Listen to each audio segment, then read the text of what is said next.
little dog-tooth tuna. Watch the jig doesn't get you. A little doggy. Little baby dog-tooth tuna. Looks like something had a go at him on the way up too. There's a big barracuda hanging around down there. Oh, there he is. And he snaffled me jig, and I'm on.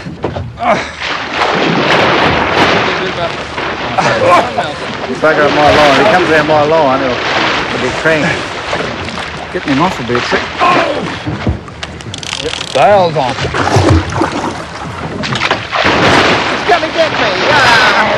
That's it. He's quieting down. I'll just get you to hand me that gaff, Ronnie. I'll see if I can mouth gaff him and get rid of him. Right here.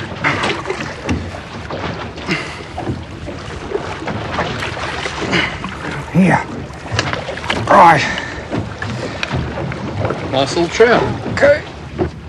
Jigging makes one emphatic demand of the angler. You must stop the fish dead in his tracks. Give him just 1 yard and he'll be in the coral. Whoa, he wants to go the other way, Dale. Coming around your side. You want to use my side of the boat? I can't see why not. You're not using it. Not yet, mate, not yet. I bet you I hook up before you get him up on the top. Which will too. There's a lot of fish down there. Oh, I've gone on the way down. Oh. Getting that other one. Funny fight to him, this one. Well, a bit of a jig boat. Yep.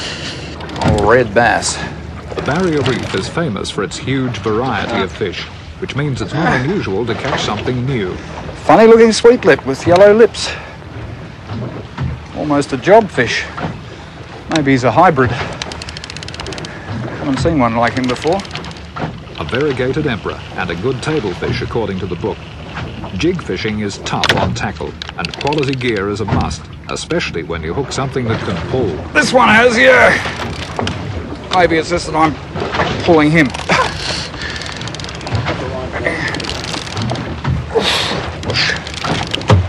Small shark. The trouble is when they can pull just as hard as anything else. White-tip whaler. Got a funny shaped head for a whaler. Got some spots on him.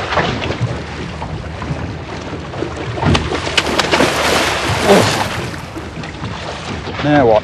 Just pass you my rod, Ronnie. I'll try and get Oh the yes, back. I'm on. Good fish too. Put him on the deck board. He's going to get cranky. What you got there, Dale? I don't know, Malcolm's got plenty of weight in it though. Get on him by the Wants to scruff go. of the neck. Hang on to him.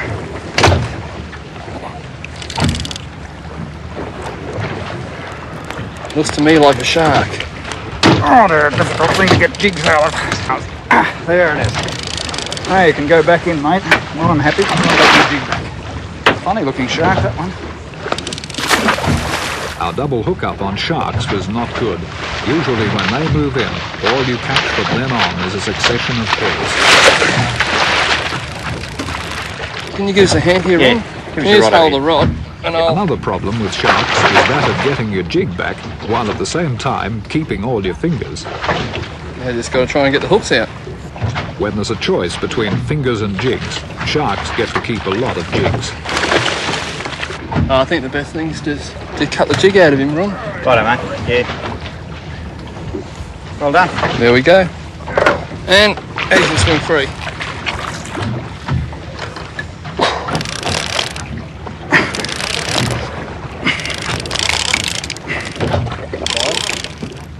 Coronation, I think. Yeah, Oh, what a lovely beautiful lunar tail coronation trout. That is Lunar tail, is fantastic. Oh, I got another one here, look. There you are. 2 coronation trout. Yeah. Biggest ones Oh, I've ever yours- seen in my life. Yeah. Yours is only a baby. Yeah. Oh, they're great, aren't they, mate? Pretty. They're beautiful. That is one of the most beautiful fish you'll ever see on the Great Barrier Reef, or anywhere else for that matter. That's what we call a coronation trout, or lunar trout, because of the moon shape of his tail. These fish weren't giants, but they were something of a bonus. Like wrasse, they're among the finest eating fish on the reef. A few more like them, and we could concentrate on hooking bigger things to pull on. Oh, just slammed me. Just slam. Headed for the coral. Didn't give you any hints, eh? No.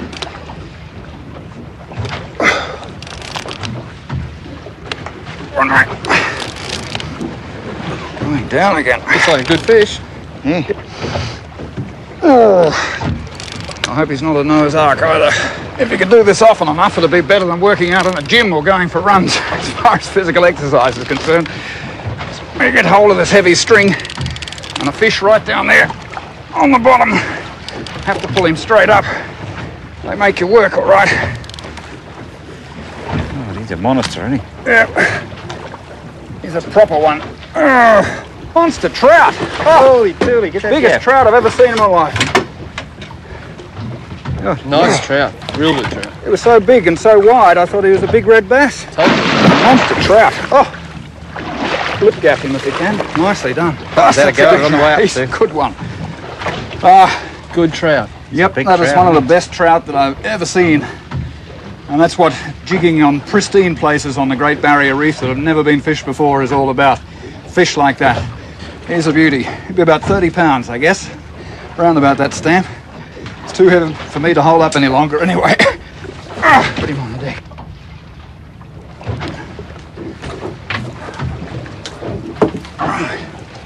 The unfortunate thing for us about a fish of that size is that it's probably managed to accumulate a poison, a toxin called ciguatera in its body, and if we eat it, it'll make us very sick. So before this bloke gets any sicker himself, we'll put him back in. Heavy hand lines work very effectively on the reef's bottom fish too, but for sport fishermen, a rod and reel is a lot more fun.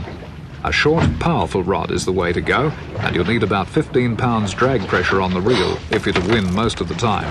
If he's a fish and not a shark, he'll be a good one, I tell you. If I can get him up here to have a look at. Looks like some sort of a cod.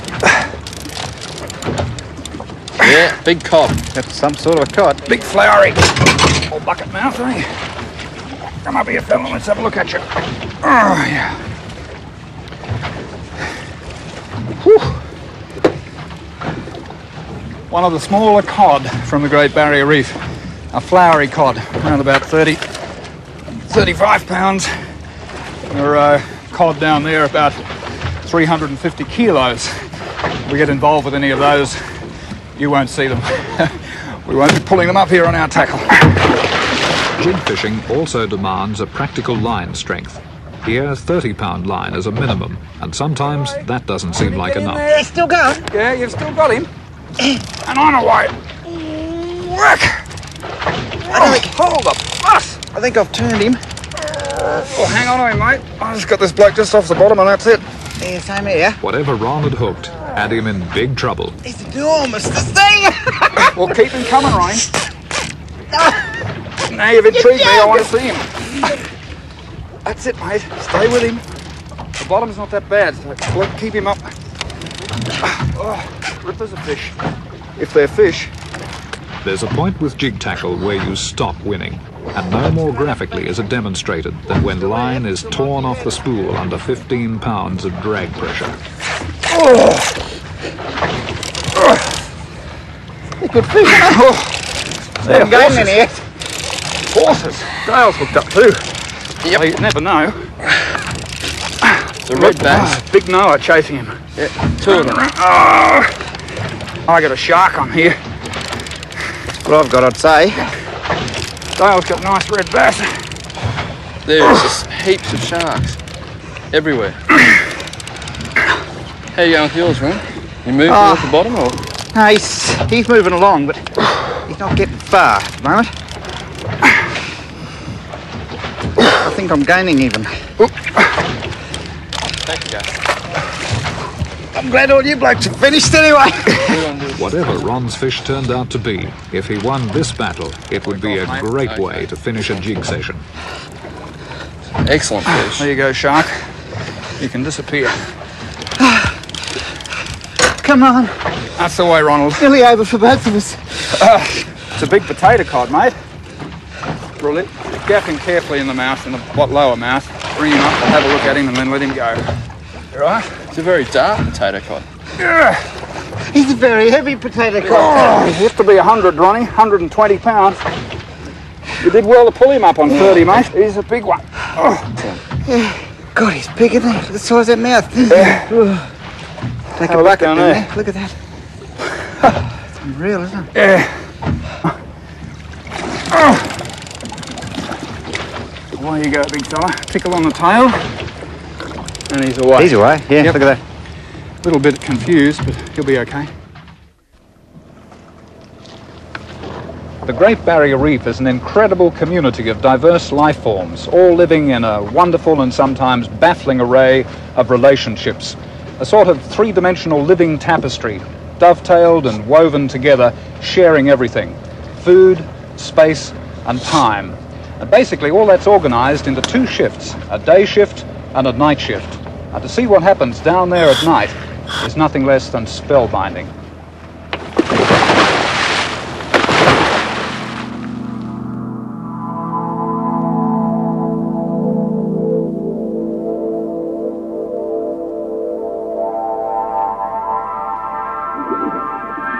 Mention night dive to someone who has never been on one, and fear of the unknown is their first reaction.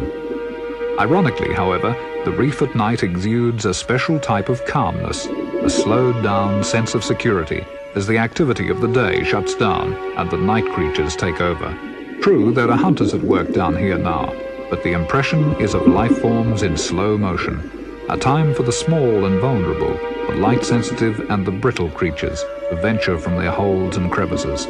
These feather stars are found day or night on the reef, but do their feeding from the currents in the dark. This poor bloke is one creature who'd rather not be disturbed at night, a blue-spotted ray, doing his best to avoid the glare of our intrusion.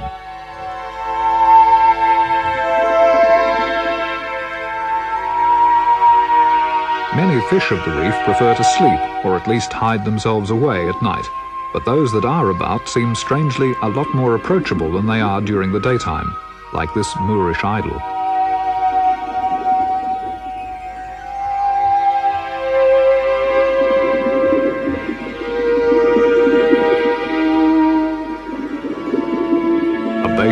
Sea slug is another creature of both shifts, spewing forth sticky mucal strands to deter anyone who would interrupt his meal of algae-covered sand.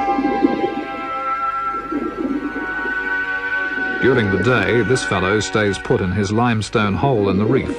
A slate-penciled sea urchin, he is one slow mover who would make easy prey in daylight for rays or some shell-crushing reef fish.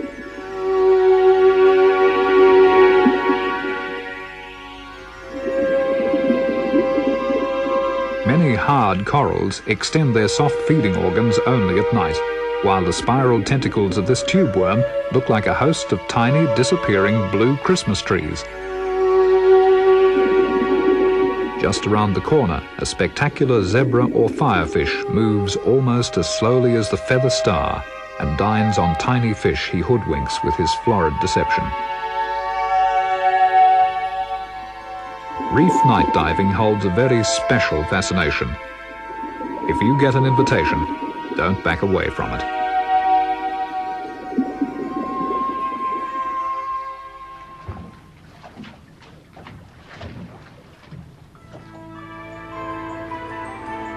The basic plan for today was to work as far south as possible. Not that anyone wanted to leave these incredible northern reefs, but time had finally caught up, and this had to be our last day. There is, of course, a lot of great fishing country on the way, and although we couldn't fish at all, we were certainly going to fish some of it. Our particular hope was that an early start would give Anne a chance later to have a shot at a big marlin. On extended trips like ours, where we're hundreds of miles away from the nearest marine service centre, daily motor maintenance becomes even more important than usual. In fact, fishing the vast distances and remote sections of the Great Barrier Reef has a very strong bearing on our choice of boats and motors. My own boats have both been chosen, apart from their fishing function, on the basis of exceptional reliability and good fuel economy. This 4-cylinder diesel motor will push my 24-foot Blackfin along in excess of 20 knots all day for less than 3 gallons of fuel per hour. And both motors are renowned for their exceptional reliability. And today we're going to rely on that performance even more than usual, because today we're going outside the reef to do some trolling.